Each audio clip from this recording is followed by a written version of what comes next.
bahagian pembangunan pembangkit kecil di MPOB Bangi.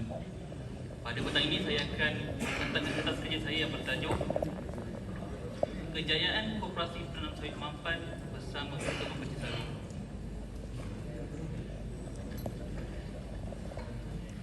Sebelum saya pergi kepada kejayaan KPSM, saya rasa elok saya memberikan sedikit pengenalan berkenaan dengan Koperasi Penanam Sawit Mampan. Mungkin ada di antara tuan-puan yang telah pun tahu mengenai KPSM ini, tapi saya percaya ramai lagi di kalangan tuan-tuan yang masih belum tahu mengenai KPSM. Jadi penubuhan KPSM ini adalah salah satu inisiatif daripada pihak kerajaan melalui FOB untuk menyatukan pembangkit kecil sawit persendirian di bawah satu pertubuhan yang didaftarkan. Untuk makluman tuan-puan, KPSM ini didaftarkan di Akta Suruhanjaya Koperasi Malaysia SKM. Dengan adanya KPSM ini, pembangkit kecil sawit boleh menjalankan aktiviti ke arah menjaga kepentingan bersama, terutamanya untuk meningkatkan produktiviti kebun dan taraf sosioekonomi pekebun kecil. Serba ringkas mengenai matlamat penubuhan KPSM. Dengan adanya koperasi ini, ia menjadi platform kepada pembangkit kecil sawit supaya dapat bersatu dan bekerjasama dan bertukar-tukar maklumat mengenai penanaman sawit. Dan yang kedua, memberi kuasa kepada pembangkit kecil untuk menentukan hala tuju pembangunan secara berkumpulan dan seterusnya meningkatkan taraf sosioekonomi mereka. Dan yang ketiga, mengeluarkan sawit secara mampan melalui program-program dan taklimat yang dianjurkan oleh KPSM dengan bantuan MPOB, terus mendapat khidmat nasihat teknikal daripada pejabat MPOB.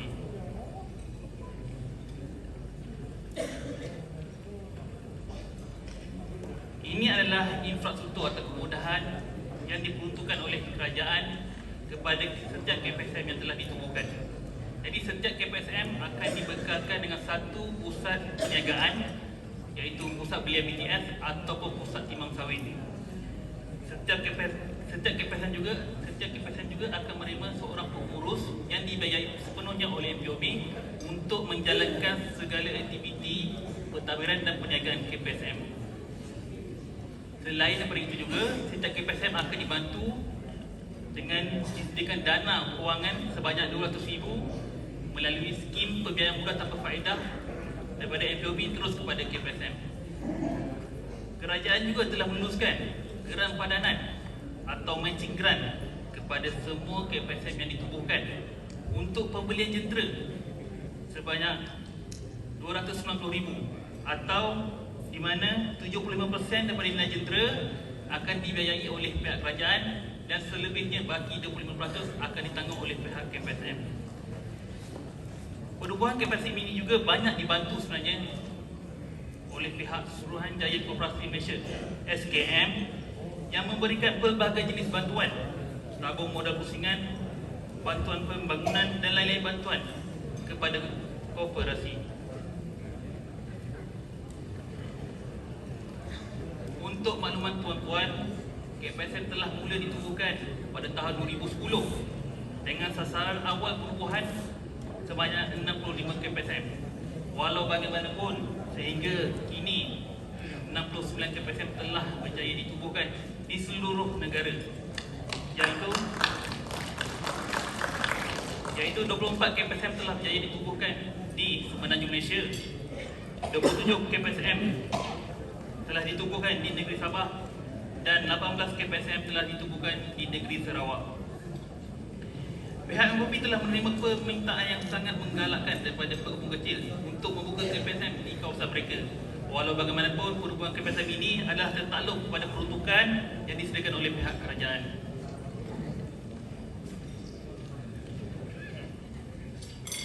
Aktiviti perniagaan KPSM adalah bermula di pusat timbang sawit, di mana aktiviti utama untuk semua KPSM yang ditubuhkan adalah membeli buah tanah segar dari pekebun kecil. Lain-lain aktiviti yang dijalankan oleh KPSM adalah jualan input pertanian seperti baja dan racun, dan ada juga KPSM yang berkemampuan menyediakan perkhidmatan penawayan BTS dan pengurusan kebun kepada pelanggan mereka.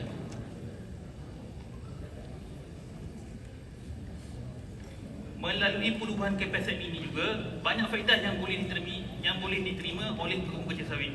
Di antaranya adalah yang pertama, meningkatkan pendapatan pekebun kecil melalui dividen dan rabat langganan hasil daripada keuntungan perniagaan koperasi. Dan yang kedua, pekebun kecil mendapat tawaran harga BTS yang baik melalui KPSM. Pekebun kecil dapat mengetahui kadar OJA yang ditawarkan oleh pihak kilang, dan KPSM menjadi penghubung di antara pekebun kecil dan pihak kilang. Jadi komunikasi inilah yang telah membantu pekebun kecil secara berkumpulan dapat memasarkan BTS mereka ke kilang dan seterusnya mendapat kadar harga yang lebih baik pada sebelum ini. Dan yang ketiga, memudahkan penyaluran bantuan oleh pihak kerajaan. KPSM menjadi platform kepada pekebun kecil mendapatkan informasi atau maklumat terkini berkaitan bantuan, khidmat nasihat dan program yang dijalankan oleh MPOB dan kerajaan dengan lebih mudah.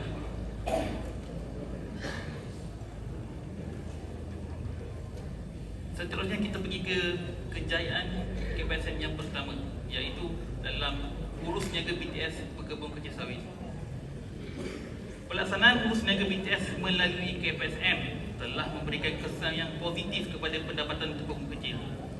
Berdasarkan rekod dan kajian yang dibuat pada tahun 2015 sehingga 2016, tawaran harga BTS oleh KPSM adalah lebih tinggi berbanding harga peraih atau pesaing. Walau bagaimanapun, bermula 2017 sehingga 2019, jurang perbezaan harga belian BTS oleh KPSM dan peraih mula berkurang seperti yang ditunjukkan di rajah yang di atas. Jadi impak di atas daripada kewujudan KPSM ini secara tidak langsung telah berjaya mengurangkan jurang perbezaan harga BTS yang ditawarkan oleh peraih sedia ada. Jadi peraih mula menawarkan harga BTS yang lebih tinggi pada tahun 2020 dan 2021 kerana saingan yang diberikan oleh KPSM. Oleh yang demikian, harga BTS yang optimum dapat dirasai oleh semua pekebun kecil persediaan secara keseluruhan. Seterusnya, kejayaan KPSM yang kedua dapat dilihat melalui keahliannya. KPSM telah mewujudkan kerjasama di kalangan pekebun kecil persendirian dan masyarakat setempat. Penerimaan dan sambutan daripada pekebun kecil sangat menggalakkan sehingga bulan Ogos 2022 seramai lebih 7,600 pekebun kecil telah pun menyertai KPSM. KPSM juga telah berjaya memberikan dividen kepada ahlinya daripada keuntungan yang diperolehi hasil daripada perniagaan KPSM. Pemberian dividen ini menjadi tarikan utama kepada pekebun kecil untuk berkooperasi dan secara tidak langsung dapat memberi pendapatan tambahan kepada pekebun kecil. Selain daripada itu, KPSM juga ada menyediakan dana kebajikan kepada ahlinya yang memerlukan. Di antara sumbangan daripada KPSM kepada ahlinya apabila berlakunya sebarang kematian keluarga ahli, bantuan bencana, perubatan dan hajat kecemerlangan. Dengan adanya bantuan dan sumbangan seperti ini, ia memberikan kelebihan kepada pekebun kecil apabila menjadi ahli KPSM secara langsung.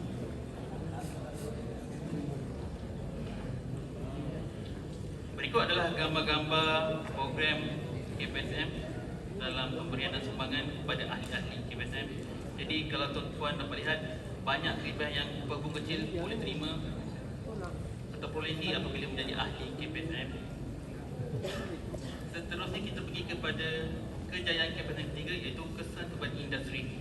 Jadi perubahan KPSM ini merupakan langkah strategik bagi menjamin pekebun kecil sawit persendirian berada dalam model ekonomi baru oleh kerajaan, di mana tumpuan diberikan kepada koperasi serta industri kecil dan sederhana. KPSM telah merekodkan jumlah jualan keseluruhan BTS ke kilang lebih 1.1 tan sejak mula berus niaga pada tahun 2012 hingga tahun 2021. Dengan purata jualan BTS KPSM secara keseluruhan lebih daripada 30,000 tan sebulan. Mengikut rekod nilai keseluruhan urus niaga BTS KPSM dari tahun 2012 sehingga tahun 2021 adalah sebanyak 635 juta ringgit. Dengan ini, impak perubahan KPSM ini bukan saja dirasai oleh pengusaha tapi turut memberi kesan yang baik kepada industri.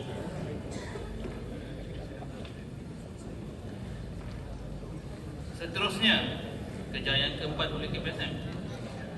Hasil daripada kejayaan KPSM dalam aktiviti perniagaan yang dijalankan, KPSM telah diberikan pelbagai pengiktirafan dan anugerah daripada Suruhanjaya Koperasi Malaysia, SKM dan Jabatan Kerajaan kerana telah mencatatkan pelbagai kejayaan bersama ahlinya dalam tempoh penubuhan KPSM bermula pada tahun 2010.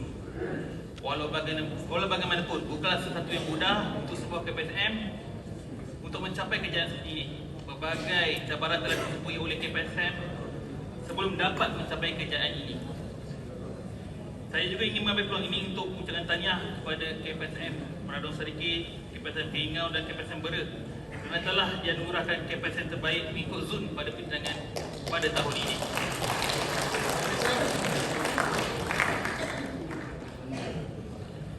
Berikut adalah antara senarai KPSM yang telah menerima anugerah.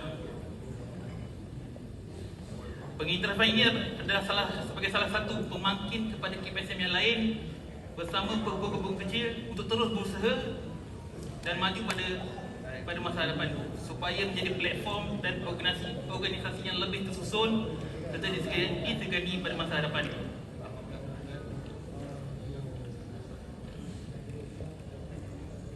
Berikut adalah beberapa kerajaan akhbar mengenai penubuhan KPSM sebagai tuan perempuan dan balihan. KPSM Bera telah menentukan pebulu kecil, koperasi tingkatkan produktiviti pendapatan pebulu kecil dan yang lain-lain. Kata yang terakhir adalah kesimpulan. Jadi secara keseluruhan, penubuhan KPSM telah memberikan impak yang positif kepada pebulu kecil sawit persendirian di Malaysia. Manfaat daripada penubuhan KPSM ini bukan saja dapat dirasai oleh ahli dan pelanggan KPSM, malah dapat juga dirasai oleh pekerja yang lain. Walau bagaimanapun, kejayaan koperasi itu terletak pada sokongan dan penglibatan daripada anggota koperasi dan pekerja. Pelibatan golongan belia sangat digalakkan supaya idea-idea baru dan penggunaan teknologi dapat diketengahkan. Sokongan dan bantuan daripada agensi kerajaan dan pihak swasta adalah sangat diperlukan agar objektif dan matlamat perubahan KPSM dapat dicapai supaya pada satu hari nanti KPSM dapat berdiri sendiri. Jadi KPSM adalah organisasi yang terbaik untuk memperkasa pekerja sawit persendirian di Malaysia. Sekian, terima kasih. Kita ucapkan